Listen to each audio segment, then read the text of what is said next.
வணக்கம். I'm Esther, physiotherapist. இன்னைக்கு world menstruation hygiene டே மே 28.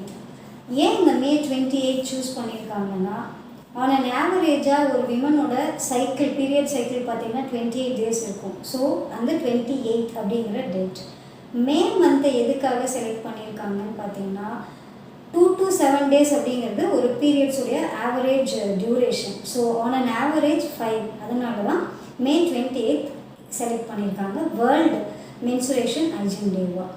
So இன்றைக்கி இந்த வீடியோவில் மென்சுரேஷன் பற்றின நம்மளுடைய உண்மைகள், ரீசெண்டாக என்ன ரிசர்ச்சஸ் வந்திருக்கு, நம்ம இந்த ஹைஜீன் பற்றி என்ன கற்றுக்கணும் அப்படிங்கிற கருத்துக்களை நம்ம தெரிஞ்சுக்க போகிறோம்.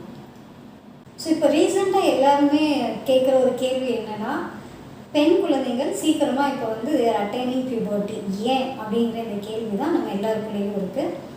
இது வந்து கிட்டத்தட்ட ஒரு 40 இயர்ஸாக பார்த்திங்கன்னா இந்த சினாரியோ வந்து சேஞ்ச் ஆகிட்டே வருது. 40 இயர்ஸ் முன்னாடி அவங்க ஒரு 17 இயர்ஸில் வந்து பியூபர்ட்டி அட்டைன் பண்ணால் இப்போல்லாம் பார்த்திங்கன்னா 12 இயர்ஸ் 13 இயர்ஸ் அந்த மாதிரி வந்துடுறாங்க. இதுக்கான ரீசன் என்ன அப்படின்னு ரிசர்ச்சர்ஸ் கண்டுபிடிச்சிருக்கு. ஃபஸ்ட்டு ஒன் பார்த்திங்கன்னா ஃபுட் ஹேபிட்ஸ் அப்படின்ன உடனே எல்லாருமே என்ன சொல்லுவாங்கன்னா, ஜங்க் ஃபுட்டு சாப்பிட்றாங்க குழந்தைங்க, ஸோ அதனால தான் அப்படின்னு சொல்லி ஒரு பரவலாக ஒரு எண்ணம் இருக்குது.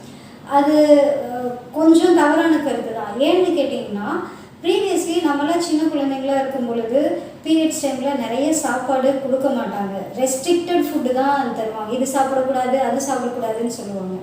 அது ஒரு ரீசன். ரெண்டாவது என்னன்னு பார்த்தீங்கன்னா, ஒரு வீட்டில் பையன் பொண்ணு 2 பேரும் இருந்தாங்கன்னா பையனுக்கு தான் கன்சிடர் பண்ணி நிறைய ஃபுட்டு கொடுப்பாங்க. ஃபீமேல் சைல்டுக்கு பார்த்தீங்கன்னா பையனுக்கு கொடுக்குற அளவுக்கு ஃபுட் விஷயத்தில் இம்பார்ட்டன்ஸ் தர மாட்டாங்க. ஸோ இந்த சேஞ்ச் வந்து நமக்கு இப்போ ரீசெண்ட் டேஸில் மாறி இருக்குது. கேர்ள் சைல்டாக இருந்தாலும் சரி, பாயாக இருந்தாலும் சரி, நம்ம சரியான அளவில் ஃபுட் கொடுக்குறோம். ஸோ அவங்களுக்கு அந்த மேல் நியூட்ரிஷன் அப்படிங்கிற ரேட் பார்த்திங்கன்னா சிட்டிஸில் அர்பன்ஸ்லலாம் பார்த்திங்கன்னா நிறைய குறைஞ்சிருக்கு. So this is one of the reason. ரெண்டாவது, நம்ம கொடுக்கக்கூடிய ஃபுட்டில் பார்த்திங்கன்னா ஃபேட்டி சப்ஸ்டன்ஸ் அதிகமாக இருக்கிறதும் ஒன் ஆஃப் த ரீசன் தான். அடுத்த விஷயம் என்னென்னு பார்த்திங்கன்னா ஸ்ட்ரெஸ் ஃபேக்டர்ஸ். ப்ரீவியஸ்லி நம்மளாம் சின்ன பிள்ளைங்களாக இருந்த பொழுது நமக்கு நிறைய ஸ்ட்ரெஸ் கிடையாது. ஆனால் இன்றைக்கி குழந்தைங்களுக்கு பார்த்திங்கன்னா நிறைய ஸ்ட்ரெஸ் இருக்குது. ஸோ இந்த ஸ்ட்ரெஸ் எல்லாமே கூட இதுக்கு காம்ப்ளிமெண்ட் பண்ணுது அப்படின்னு ரிசர்ச்சர்ஸ் கண்டுபிடிச்சிருக்கு. ஸோ அதனால் வந்து சீக்கிரமாக குழந்தைங்க வயசுக்கு வந்துட்டாங்கன்னா நீங்கள் பயப்பட வேண்டிய அவசியம் இல்லை. இந்த சேஞ்ச் வந்து ஒரு 40 இயர்ஸாகவே கிராஜுவலாக நடந்துக்கிட்டு தான் இருக்குது. நெக்ஸ்ட்டு பார்த்திங்கன்னா, நம்ம இந்த குழந்தைங்களுக்கு சொல்லித்தரது, ரெண்டாவது நமக்கு வந்து பெரியவங்க சொல்லி கொடுத்ததுமே பார்த்திங்கன்னா it is a dirty blood. So it's not a dirty blood at all. நம்ம கையோ இல்லை வேறு உடம்புல ஏதோ ஒரு பார்ட்டையோ கட் பண்ணும் பொழுது ஒரு ரத்தம் வரும் இல்லைங்களா, அதே ரத்தம் தான் நம்மளுடைய பீரியட்ஸ் போது வெளியே வரும். பட் என்ன டிஃப்ரென்சஸ் இருக்கும் அப்படின்னு பார்த்தீங்கன்னா, அதில் லிக்விட் வாட்டர் கண்டென்ட் பார்த்திங்கன்னா ரொம்ப அதிகமாக இருக்கும், செல்ஸ் கண்டென்ட் குறைவாக இருக்கும். அதே நேரத்தில் நம்ம யூட்ரைன் லைன் தானே நமக்கு வெளியே வருது இல்லைங்களா, அந்த பீல் ஆஃப் ஆகி வருது இல்லைங்களா. ஸோ இந்த டிஷ்யூஸ் இருக்கும், எலாங் வித் வெஜைனால இருக்கக்கூடிய செக்ரீஷன் இருக்கும். இது எல்லாம் சேர்ந்த பிளட்டு தான் நமக்கு நம்மளுடைய டிஸ்சார்ஜ் அப்போது வருது. ஸோ தயவு செஞ்சு இதை டர்ட்டி பிளட்னு சொல்லாதீங்க. ஸோ இந்த ஐடியாவை வந்து நம்ம ஃபஸ்ட்டே கொடுத்துட்டோம்னா, வென்னவர் அதை பார்க்கும் பொழுது நமக்கு வந்து ஒரு விதமான அருவருப்பான ஃபீலிங் வரும். அதை பற்றின ஒரு நல்ல ஃபீலே இருக்காது. நம்ம அந்த பீரியட்ஸ் டைமில் will be feeling like dirty blood அப்படிங்கிற மாதிரியே இருக்கும். ஸோ இது வந்து மெடிக்கல் ப்ரொஃபஷனல் இருக்கவங்களும் நிறைய பேர் இது அப்படி தான் சொல்கிறாங்க. தமிழில் பார்த்திங்கன்னா கைனகாலஜிஸ்ட் வந்து ஒரு கலோக்கியலாக அவங்களுக்கு புரியணுங்கிறதுக்காக தீட்டு எப்போ வந்தது, தூரம் எப்போ ஆனீங்க அந்த மாதிரி கேட்பாங்க. ஸோ இதெல்லாம் பார்த்திங்கன்னா நம்மளோட கல்ச்சரோடு சேர்ந்துருக்கு. ஒரு பொண்ணை தூரமாக தள்ளி வைக்கணும், இல்லை வந்து அவங்க தீட்டு இம்பியூர் அன்டச்சபிளாக வைக்கணும் அப்படிங்கிற அந்த கான்செப்ட்டு இந்த தமிழ் வார்த்தைகள்லேயே நமக்கு தெரியுது. ஸோ அதனால் ஒன்று மாதவிடாய்னு பிளான் பண்ணி சொல்லுங்கள். அதர்வைஸ் இதை இங்கிலீஷில் பீரியட்ஸோ மென்சுரேஷனோ இந்த மாதிரி குழந்தைங்களுக்கு சொல்லிக் கொடுங்க. Tell them it's not a dirty blood and நீங்களும் அதை மனசில் வச்சுக்கோங்க. ஜென்ரலி பார்த்திங்கன்னா நம்ம கையிலையோ உடம்புலையோ எங்கேயாவது ஒரு கட் ஆகிடுச்சுன்னா ப்ளீட் ஆகும். ஆனால் கொஞ்ச நேரத்தில் அங்கே வந்து ரத்தம் வந்து கட்டிடும், நமக்கு கிளாட்டிங் ஆகிடும். என்னைக்காவது யோசிச்சு பார்த்துருக்கீங்களா, நம்மளுடைய பீரியட்ஸில் ஏன் வந்து இது கிளாட்ஸ் நீங்கள் பார்த்துருப்பீங்க, ஆனால் வந்து அது கிளாட்டிங் ஆகாது, அது உறைஞ்சி போகாது. ஏன்னு பார்த்துருக்கீங்களா? அதுக்கு ஒரு ரீசன் இருக்குது. என்னன்னு பார்த்தீங்கன்னா, நம்ம உடம்புல மற்ற பாகத்தில் இருக்கக்கூடிய பிளட் மாதிரி இல்லாமல் இந்த பீரியட்ஸின் போது வரக்கூடிய பிளட்டில் வாட்டர் கண்டென்ட் நிறைய இருக்கும். அதே நேரத்தில் கிளாட்டிங் ஃபேக்டர்ஸ்னு சொல்லுவோம், நம்ம ரத்தத்தை உறைய வைக்கக்கூடிய ஃபேக்டர்ஸ், இந்த ஃபேக்டர்ஸ் இருக்காது. பிளேட்லெட்ஸ் மாதிரியான விஷயங்கள் இந்த ரத்தம் உறைய வைக்கிறதுல ஒரு பெரிய பார்ட்டு வகிக்குது. ஸோ இந்த பிளேட்லெட்ஸோட கவுண்ட்ஸ், செல்ஸோட கவுண்ட்ஸ் இது எல்லாமே பார்த்திங்கன்னா ரொம்ப குறைவாகத்தான் இருக்கும். அதனால தான் நமக்கு பீரியட்ஸ் டைமில் பிளட் வரும் பொழுது அது கிளாட் ஆகாமல் இருக்குது. So it's so interesting. ஏன்னு கேட்டிங்கன்னா, எனக்கு இதை பற்றின ஒரு தேடல் இருந்துக்கிட்டே இருக்கும். ஸோ இது இப்போ ரீசெண்டாக கோவிட் டைமில் ஃபீமேல்ஸை விட மென் தான் அதிகமாக இறந்து போகிறாங்க. ஸோ இது ஒரு ஜெண்டர் ரிலேட்டடாக இருக்கே அப்படின்னு சொல்லி நான் யோசிச்சுட்டு இருக்கும் பொழுது நான் ஒரு ரிசர்ச் பற்றி படித்தேன். அந்த ரிசர்ச்சில் பார்த்தீங்கன்னா, ஸோ இந்த பீரியட்ஸ், இந்த கொரோனாவில் இருக்கக்கூடிய அந்த டெத் ரேட், இதுக்கும் இடையில ஒரு கனெக்ஷன் இருக்குது. அது எதனால் அப்படின்னு சொல்லிட்டு ஒரு ரிசர்ச் போயிட்டுருக்கு. ரிசர்ச் இன்னும் கம்ப்ளீட் ஆகலை. கம்ப்ளீட் ஆனதுக்கப்புறம் அது ரிசர்ச்சோட ரிசல்ட் என்னன்னு நான் உங்களுக்கு சொல்கிறேன். So at least in one way we are like blessed. So health and ஹைஜீன்னு பார்த்தீங்கனாலே நம்மளுடைய ஃபுட் ஹேபிட்ஸ், அதுக்கப்புறம் பார்த்தீங்கன்னா நம்மளுடைய எக்ஸசைசஸ், இது ரெண்டுமே பார்த்தீங்கன்னா நமக்கு டேபு மாதிரி. மென்சுரேஷன் டைமில் இந்த ஃபுட் சாப்பிடக்கூடாது, அந்த ஃபுட் சாப்பிடக்கூடாது அப்படிங்கிற ஒரு பெரிய ரெஸ்ட்ரிக்ஷன் காலங்காலமாக இருந்துகிட்டு இருக்குது. இது நமக்கு இந்தியாவில் மட்டும் கிடையாது, வேர்ல்டு வைடு எல்லா பக்கமுமே இருக்குது. இந்த டேபூஸ் எல்லாத்தையுமே பிரேக் பண்ணுறதுக்காக தான் இந்த மாதிரியான ஒரு டேவையே செலிப்ரேட் பண்ணுறாங்க. ஸோ பீரியட்ஸ் டைமில் என்ன ஃபுட் சாப்பிடணும் அப்படின்னு பார்த்தீங்கன்னா, நீங்கள் ரெகுலராக எந்த ஃபுட்டு சாப்பிடுவீங்களோ, உங்கள் உடம்புக்கு எவ்வளோ குவான்டிட்டி ஒத்துக்குமோ, எவ்வளோ சாப்பிடுவீங்களோ அதை நீங்கள் சாப்பிட்றது ரொம்ப நல்லது. சம்டைம்ஸ் இந்த நாசியா, வாமிட்டிங் இந்த மாதிரி ஃபீல் இருக்கும் பொழுது அந்த மாதிரி டைமில் மட்டும் நீங்கள் லைட் ஃபுட்டாக எடுத்துக்கலாம். And coming to the exercises, இதுவும் ரொம்ப காலமாக நமக்கு இருக்கக்கூடிய ஒரு விஷயம் தான். எக்ஸசைசஸ் பண்ணால் ப்ளீடிங் ஆகும், யூட்ரஸ் கீழே இறங்கிடும், இந்த மாதிரி ஐடியாஸ்லாம் நிறைய சொல்கிறாங்க.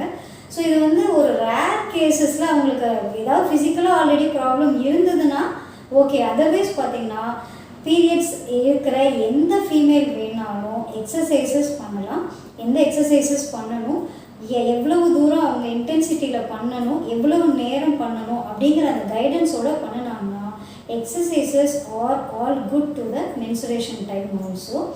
ரெகுலர் இந்த எக்ஸசைசஸ் பார்த்திங்கன்னா உங்களுடைய டிஸ்மெனோரியா, பீரியட்ஸின் போது வரக்கூடிய வலி, கிராம்ஸ், அதே டைமில் பிசிஓடி இந்த problems, and PMS, premenstrual syndrome சொல்லுவோம், மூடு ஃப்ளக்சுவேட் ஆகும், நிறைய ஃபிசிக்கலி நிறைய ஹெட்ஏக்ஸ், மைக்ரைன்ஸ் இந்த மாதிரிலாம் வரும், நாசியா, வாமிட்டிங். ஸோ இந்த மாதிரி கண்டிஷன்ஸ் இது எல்லாத்துக்குமே பார்த்திங்கன்னா ரெகுலர் எக்ஸசைசஸ் ரொம்ப ஹெல்ப்ஃபுல்லாக இருக்கும். ஸோ மென்சுரேஷன் ஹைஜீன் அப்படின்னு பார்த்திங்கன்னா, நம்ம டேம்பூன்ஸ் யூஸ் பண்ணாலும் சரி, இல்லை சானிட்ரி பேட்ஸ் யூஸ் பண்ணாலும் சரி, இல்லை ரூரல் சைட்லலாம் பார்த்திங்கன்னா இன்னுமே அந்த கிளாத் ப்ராக்டிஸ் இருக்குது. எனிதிங் வாட் எவர் நீங்கள் யூஸ் பண்ணாலுமே அதனால் உங்களுக்கு இன்ஃபெக்ஷன் வர்றதுக்கான ரேட் ரொம்ப குறைவாக இருக்குது. பட் ரிசர்ச்சஸ் என்ன சொல்லுதுன்னா, அந்த பேடோ டேம்பூனோ லாங் ஹவர்ஸ் நீங்கள் சாயில்டாகவே யூஸ் பண்ணிகிட்டே இருக்கும் பொழுது தான் அதனால் நிறைய பிரச்சனை வரதா ரிசர்ச்சஸ் சொல்லுது. ஸோ இந்த டேயில் பார்த்திங்கன்னா நீங்கள் எடுத்துக்க வேண்டிய ஒரு விஷயம், லாங் ஹவர்ஸ்க்கு இந்த எனி கைண்ட் ஆஃப் மென்ஸ்ட்ரல் ப்ராடக்ட்ஸை யூஸ் பண்ணுறதை அவாய்ட் பண்ணுங்கள். ஃப்ரீக்வெண்ட்டாக வாஷ் பண்ணுறது, ப்ளஸ் நீங்கள் அதை சேஞ்ச் பண்ணுறது, இது எல்லாமே ட்ரையாக வச்சுக்கிறது மேக்ஸிமம், இது எல்லாமே பார்த்திங்கன்னா மென்சுரேஷன் டைமில் நம்மளுடைய ஹைஜீனையும் ஹெல்த்தையும் இம்ப்ரூவ் பண்ணுறதுக்கு உதவியாக இருக்கும். நெக்ஸ்ட்டு பார்த்திங்கன்னா மென்சுரேஷன் பற்றி நம்ம பேசணும், பீரியட்ஸ் பற்றி பேசணும் அப்படின்னு சொன்னாலே எவ்வளவு எஜுகேட்டடாக இருந்தாலுமே, எவ்வளவு எம்பவர்டாக இருக்கிற லேடிஸுமே கூட பார்த்திங்கன்னா ரொம்பவே வெட்கப்படுவாங்க. இதுக்கான ரீசன் என்னன்னு பார்த்திங்கன்னா, நம்ம மேலே திணிக்கப்பட்டிருக்கக்கூடிய ஒரு வயலன்ஸ் தான். ஜென்ரலி நம்மளை அடிக்க வேண்டியதில்லை, நம்மளை முறைக்க வேண்டியதில்லை. பட் ஒரு மேன் நம்மளை ஜஸ்ட்டு பேசிகிட்டு இருக்கும் பொழுது நம்ம கழுத்து கீழே பார்த்தாலே போதும், அதுவே ரொம்ப பெரிய வயலன்ஸு தான். ஸோ இந்த மாதிரி ஒரு வயலன்ஸ் தான் பார்த்திங்கன்னா பீரியட்ஸ் டைம்லேயும் நம்ம மேலே திணிக்கப்பட்டிருக்கு. அதாவது ஆண்கள் பெண்கள் மேலே கொண்டு அதை பெண்களே காலங்காலமாக நமக்கு திணிக்கப்பட்டிருக்கக்கூடிய ஒரு வயலன்ஸ் தான். ஒரு 27 days ஒரு லேடி பியூராக இருக்காங்க, 28th day she is becoming impure. 31st day again வந்து அவங்க குளித்ததுக்கப்புறம் பியூராக ஆகுறாங்க அப்படிங்கிற ஒரு கான்செப்ட். இது வந்து ரிலீஜியஸ் பயாஸ் கிடையாதுங்க. ஏன்னா எல்லா ரிலீஜன்லேயுமே இந்த மாதிரி ஃபாலோ பண்ணுறவங்க இருக்காங்க. ஸோ நம்ம படுத்திருக்க பெட்ஷீட்டை வந்து நம்ம தண்ணியில் போட்டு துவைச்சிட்டோம்னா அது சுத்தமாகிடுது. ஆனால் இன்றைக்கி நம்ம கேட்ஜெட்ஸ் எல்லாமே யூஸ் பண்ணுறோம். லேப்டாப்போ மொபைலையோ நீங்கள் எப்படி தண்ணியில் போட்டால் சுத்தம் பண்ண முடியும்? ஸோ இந்த ஐடியாஸ் பார்த்திங்கன்னா நம்ம வந்து சேஞ்ச் பண்ணிக்க வேண்டிய நிலைமையில் இருக்கும். ஸோ இதை நம்ம சேஞ்ச் பண்ணிக்கணும். ஏன்னா 40-50 இயர்ஸ்க்கு முன்னாடி ஒரு ஐடியா இருந்தது இந்த மாதிரி மென்சுரேஷன் பற்றி. அந்த ஐடியாவை தேடி நம்ம இப்போ பின்னாடி போக முடியாது. நம்ம ஃபார்வர்டில் போயிட்டுருக்கோம். ஸோ இந்த ஹைஜீன், இந்த ஹெல்த், இது ரிலவெண்ட்டாக நம்ம போகணுமே தவிர நம்ம மேலே திணிக்கப்பட்டிருக்க இந்த வயலன்ஸ், இந்த 3 நாள் பெண் இம்ப்யூராக இருக்காங்க, தீட்டாக இருக்காங்க, அசுத்தமாக இருக்காங்க அப்படிங்கிறதே உங்களை செல்ஃப் காம்ப்ரமைஸ்டாக ஃபீல் பண்ண வைக்கும். எஸ்பெஷலி சின்ன சின்ன குழந்தைங்க யார் இப்போ பியூபர்ட்டி அட்டைன் பண்ணிகிட்ருக்காங்களோ, பண்ண போகிறாங்களோ, அவங்களுக்காவது இந்த விஷயத்தை நம்ம சொல்லித்தர வேண்டிய கட்டாயத்தில் இருக்கோம். நம்ம சொல்லித்தரலனாலும் அவங்க அதை கற்றுக்குவாங்க, மேபி 1 or 2 ஜென்ரேஷன்ஸ்க்கு அப்புறம். ஆனால் அதுக்கான ஸ்டார்டிங்கை நம்மளே இன்றைக்கி முன்னெடுத்து பண்ணுறது தான் நான் இன்றைக்கி உங்ககிட்ட கேட்டுக்கிறது. ஏன்னா எனக்கு முன்னாடி ஒரு ஸ்டாண்டிங் இருக்குன்னா நான் பின்னாடி போகணுமா இல்லை முன்னாடி போகணுமானா I have to go forward. ஏன்னா I cannot go backward. So today I want to say that I am a female. Periods is part of my life.